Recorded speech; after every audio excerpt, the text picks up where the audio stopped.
تو یہ ہے کہ ہمیں اپنے اوپر اس قدر بھروسہ ہے کہ ہم کبھی کوئی غلطی نہیں کرتے. تو اللہ تعالی ہمیں سیدھا سوچنے کی توفیق عطا فرمائے. تو عزیزوں میں یہ بات عرض کر رہا ہوں کہ اللہ تعالی ہمیں فرما رہا ہے اجتنبوا کثیرا من الظن، کہ لوگوں کے بارے میں بدگمانیاں کرنے سے بچو. ان بعض الظن اسم، کے بعض گمان گناہ ہوتے ہیں، یعنی وہ مبنی پر جھوٹ ہوتے ہیں، مبنی پر کذب ہوتے ہیں، اور ہم ان کو پکا اپنے ذہنوں میں بٹھا لیتے ہیں کہ ہاں بالکل ایسا ہی ہے. اور اس کی بنیاد پر بلکہ یہ معاملہ میں سمجھتا ہوں کہ غیبت سے بدتر ہے، غیبت سے بھی زیادہ برا ہے.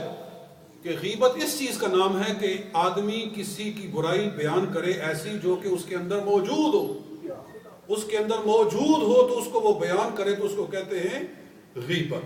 اور اگر اس میں ہے ہی نہیں اور ہم خود ہی اس کے اوپر لگائے جا رہے ہیں تو یہ غیبت نہیں، یہ بہتان ہے، یہ اتہام ہے، یہ تہمت ہے. اور جو تہمت لگاتے ہیں دوسروں کے اوپر، قرآن میں اللہ تعالیٰ نے ان پر لعنت فرمائی ہے. جی، اللہ تعالیٰ نے ان کو خبیث کہا ہے. تو کسی پر جھوٹا الزام لگا دینا کہ اس میں ہے ہی نہیں اور ہم اپنی طرف سے لگائے جا رہے ہیں، کوئی تحقیق نہیں ہے. اس بارے میں قرآن پاک میں اللہ تعالیٰ نے ایک واقعہ بھی بیان فرمایا ہے. وہ ہمیں واقعہ ہی ایک نمونہ پیش کرتا ہے کہ اس کے اندر ہم اپنے کردار کو دیکھیں تو ہمیں نظر آئے گا کہ ہم بھی ایسے کام کرتے ہیں. تو اللہ تعالیٰ ارشاد فرماتا ہے ان جاءکم فاسق بنبأ فتبینوا ان تصیبوا قوما بجہالۃ فتصبحوا علی ما فعلتم نادمین. یا ایھا الذین آمنوا، اے ایمان والو، سورہ حجرات.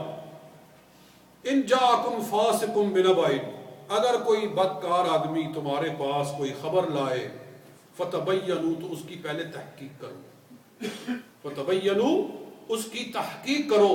ان تصیبوا قوما بجہالۃ، ایسا نہ ہو کہ تم کچھ لوگوں پر چڑھ دوڑو جہالت کی وجہ سے، وہ ایسے نہیں تھے اور تم نے ان کو ایسا سمجھ لیا اور تم نے ان پر بچھاڑ کر دی.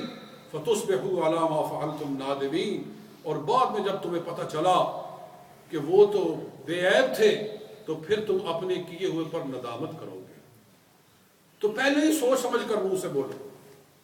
اس آیہ مبارکہ کا شان نزول کتابوں کے اندر یہ لکھا ہوا ہے، تفاسیر کے اندر علامہ سیوطی نے اور دیگر محدثین نے، مفسرین نے یہ لکھا ہے کہ ایک صحابی تھے ولید بن عقبہ رضی اللہ تعالیٰ، صحابی رسول ہے، مگر غلطی صحابی سے بھی ہو سکتی ہے.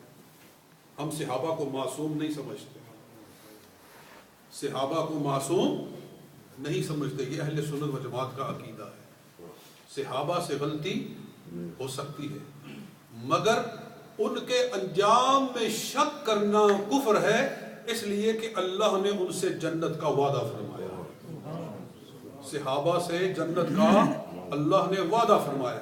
ان سے غلطیاں ہو سکتی ہے، ہوئی غلطیاں ان سے ہوئی، مگر جن کی معافی کا اللہ نے اعلان فرما دیا ہے ان کے بارے میں برا کہنا، وہی جو میں بدگمانی کی بات کر رہا ہوں کہ یہ کتنا بڑا ظلم ہے کہ جن کی بخشش کا اللہ نے وعدہ کیا ہے، ہم ان کے بارے میں، ہم میں سے کچھ ایسے لوگ ہیں، ایسا پورا فرقہ ہے، ایسی پوری جماعت ہے، ان کے اپنے ٹی ویز ہیں، اپنا ان کا میڈیا ہے، صبح و شام وہ ان نفوس قدسیہ کے بارے میں زہر اگل رہے ہیں، منہ سے وہ آگ اگل رہے ہیں کہ جس سے ان کو تو کچھ نہیں نقصان ہو رہا، صرف یہ اپنا ایمان ضائع کر رہے ہیں اور اپنی عاقبت کو خراب کر رہے ہیں. تو وہ ولید بن عقبہ رضی اللہ تعالیٰ صحابی رسول ہے، مگر غلطی ان سے ہو گئی.